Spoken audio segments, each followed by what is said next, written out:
আসসালামু আলাইকুম রহমতুল্লাহি বরকাতুহু। আপনাদের মাঝে আবারও একটা নসিমন গাড়ির সেকেন্ড হ্যান্ড নসিমন গাড়ির ভিডিও নিয়ে আমরা চলে আসলাম।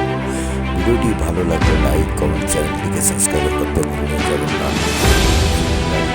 ভিডিও পেতে হলে অবশ্যই চ্যানেলটিকে সাবস্ক্রাইব করে রাখবেন। আর আমাদের সরাসরি যোগাযোগের ঠিকানা মহাভবনটোয়া ইঞ্জিনিয়ারিং ওয়ার্কশপ বদরগঞ্জ বাজার চুয়াডাঙ্গা জেলা। আমাদের এখানে নিত্য নতুনের গাড়ি পাওয়া যায়। অনেক গাড়ি আমাদের কালেকশনে আছে। আপনারা যদি কেউ ক্রয় করতে চান আমাদের স্ক্রিনে লেখা নাম্বার থেকে আমাদের সাথে যোগাযোগ করে নিতে পারেন।